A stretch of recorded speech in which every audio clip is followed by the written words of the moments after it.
लोकतंत्र में जानकारी ही ताकत है। नागरिकों को यह जानने का अधिकार है कि उनकी सरकार कैसे काम करती है, जनता के पैसों का कैसे उपयोग होता है और फैसले कैसे लिए जाते हैं। इसी मूल अधिकार को ध्यान में रखते हुए भारत ने 2005 में सूचना का अधिकार आरटीआई अधिनियम बनाया। यह कानून नागरिकों को सरकारी विभागों से जानकारी मांगने का अधिकार देता है, जिससे पारदर्शिता और जवाबदेही की संस्कृति को बढ़ावा मिलता है। आरटीआई एक्ट नागरिकों के लिए अपनी सरकार से जुड़ने और उसे जवाबदेह बनाने का एक पावरफुल टूल है। यह सुनिश्चित करता है कि जानकारी केवल सत्ता में बैठे लोगों के पास ही न रहे, बल्कि सभी के लिए एक्सेसिबल हो।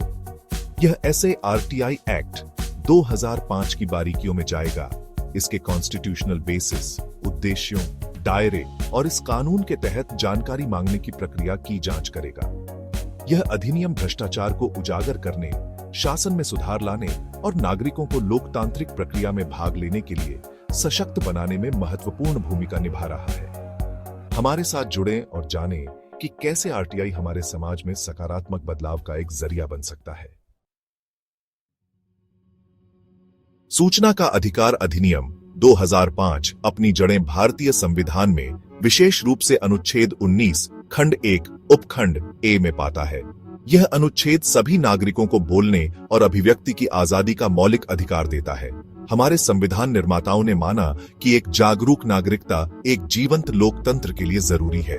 अपनी राय बनाने, पब्लिक डिस्कोर्स में शामिल होने और अपने चुने हुए प्रतिनिधियों को जवाबदेह ठहराने के लिए नागरिकों के लिए जानकारी तक पहुंच जरूरी है। जानकारी के बिना बोलने और अभिव्यक्ति की आजादी का अधिकार सीमित हो जाएगा। इसलिए आरटीआई एक्ट पब्लिक अथॉरिटीज के पास मौजूद जानकारी तक नागरिकों की पहुंच के लिए एक तरीका प्रदान करके इस मौलिक अधिकार को ऑपरेशनलाइज करता है। आरटीआई एक्ट मानता है कि एक जागरूक नागरिकता एक फलते फूलते लोकतंत्र के लिए जरूरी है। यह नागरिकों को सवाल करने, जांच पड़ताल करने और शासन प्रक्रिया में भाग लेने का अधिकार देता है। आरटीआई एक्ट 2005 कुछ मुख्य उद्देश्यों से प्रेरित है, जिनका लक्ष्य नागरिकों और सरकार के बीच के रिश्ते को बदलना है। मूल रूप से यह अधिनियम पब्लिक अथॉरिटीज के कामकाज में पारदर्शिता और जवाबदेही को बढ़ावा देना चाहता है। नागरिकों को जानकारी हासिल करने का अधिकार देकर अधिनियम का उद्देश्य सरकारी कामकाज, डिसीजन मेकिंग प्रोसेसेस और पब्लिक फंड्स के उपयोग पर प्रकाश डालना है। सत्ता में बैठे लोगों को उनके कार्यों और फैसलों के लिए जवाबदेह ठहराने के लिए यह पारदर्शिता बेहद जरूरी है। इसके अलावा आरटीआई एक्ट मानता है कि जानकारी रखने वाले नागरिक सशक्त नागरिक होते हैं। जब नागरिकों के पास जानकारी होती है तो वे लोकतांत्रिक प्रक्रिया में भाग लेने, अपनी चिंताओं को जाहिर करने और अपने चुने हुए प्रतिनिधियों को जवाबदेह ठहराने के लिए बेहतर ढंग से तैयार होते हैं। खुलेपन और जवाबदेही की संस्कृति को बढ़ावा देकर आरटीआई एक्ट हमारे लोकतंत्र की नींव को मजबूत करता है। आरटीआई एक्ट 2005 का दायरा बहुत व्यापक है और इसमें कई तरह के पब्लिक अथॉरिटीज शामिल हैं। यह भारत के संविधान या संसद द्वारा बनाए गए किसी भी अन्य कानून के तहत गठित सभी निकायों पर लागू होता है। इसमें केंद्र सरकार के साथ साथ राज्य सरकारों के मंत्रालय, विभाग और एजेंसियां शामिल हैं। इसके अलावा अधिनियम का दायरा नगर निगमों, पंचायतों और यहां तक कि उन गैर सरकारी संगठनों तक भी है जिन्हें सरकार से काफी ज्यादा धन मिलता है। यह व्यापक कवरेज सुनिश्चित करता है कि नागरिकों को लगभग किसी भी पब्लिक अथॉरिटी से जानकारी मांगने का अधिकार है। इस अधिनियम में सरकार के स्वामित्व वाले, नियंत्रित या सरकार द्वारा वित्त पोषित निकाय भी शामिल हैं। इसमें सार्वजनिक क्षेत्र के उपक्रम, विश्वविद्यालय और अन्य संस्थान शामिल हैं जो सार्वजनिक जीवन में महत्वपूर्ण भूमिका निभाते हैं। जानकारी हासिल करना, आप क्या पूछ सकते हैं? आरटीआई एक्ट 2005 नागरिकों को पब्लिक अथॉरिटीज के पास मौजूद कई तरह की जानकारी हासिल करने का अधिकार देता है। इसमें रिकॉर्ड, दस्तावेज, मेमो, ईमेल, परिपत्र, आदेश, लॉगबुक, अनुबंध और यहां तक कि इलेक्ट्रॉनिक डेटा भी शामिल है। नागरिक सरकारी नीतियों, फैसलों, खर्चों और विभिन्न योजनाओं और कार्यक्रमों के कार्यान्वयन से संबंधित जानकारी मांग सकते हैं। वे सार्वजनिक निर्माण परियोजनाओं, निविदाओं और धन के आवंटन से संबंधित दस्तावेजों तक पहुंच का अनुरोध कर सकते हैं।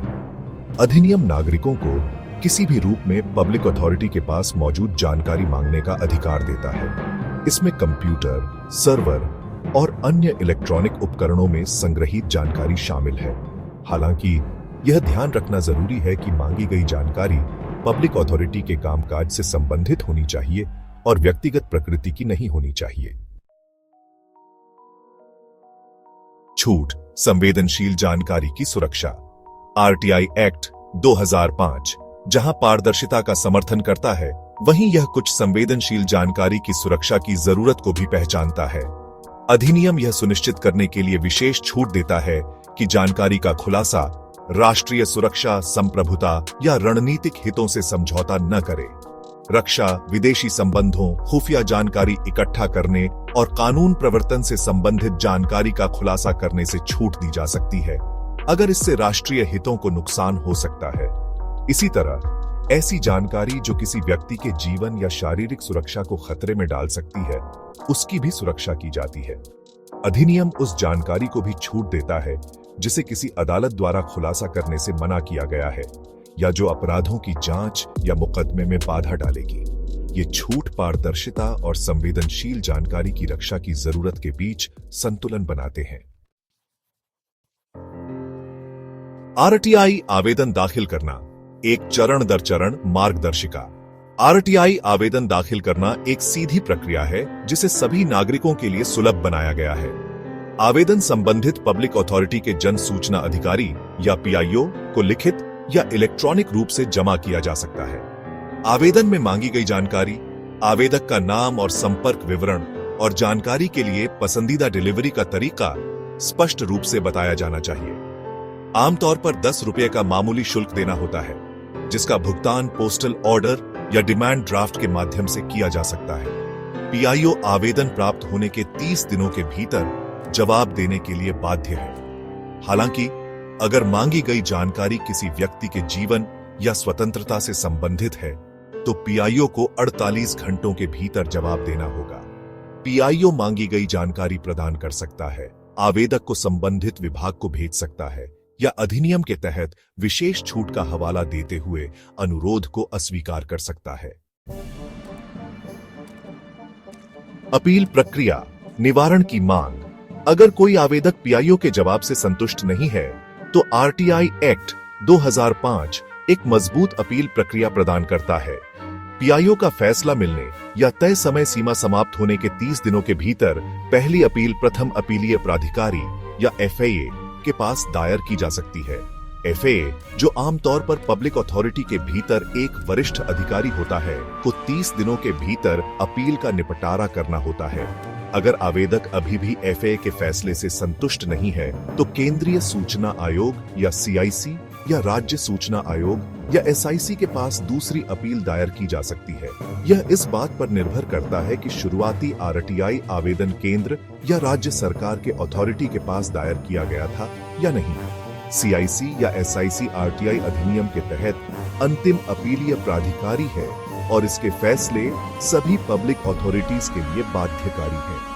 यह बहुस्तरीय अपील प्रक्रिया सुनिश्चित करती है कि अगर नागरिकों के सूचना के अधिकार को अस्वीकार या बाधित किया जाता है, तो उनके पास निवारण का रास्ता है। निष्कर्ष, आरटीआई बदलाव का एक जरिया। सूचना का अधिकार अधिनियम 2005 शासन में पारदर्शिता और जवाबदेही के प्रति भारत की प्रतिबद्धता का प्रमाण है। इसने नागरिकों को सशक्त बनाया है, लोकतंत्र को मजबूत किया है और सरकार और शासितों के बीच के रिश्ते में एक बड़ा बदलाव लाया है। यह अधिनियम भ्रष्टाचार को उजागर करने, सार्वजनिक सेवा वितरण में सुधार लाने और सत्ता में बैठे लोगों को उनके कार्यों के लिए जवाबदेह ठहराने में महत्वपूर्ण भूमिका निभा रहा है। हालांकि आरटीआई की असली सफलता जानकार और जागरूक नागरिकों के हाथों में है, जो पारदर्शिता की मांग करने और सभी के लिए बेहतर भविष्य बनाने में भाग लेने के लिए इस शक्तिशाली उपकरण का उपयोग करते हैं। जैसे जैसे हम आगे बढ़ते हैं, आरटीआई के बारे में जागरूकता बढ़ाना, इसकी प्रक्रियाओं को सरल बनाना और इसके प्रभावी कार्यान्वयन को सुनिश्चित करना जरूरी है।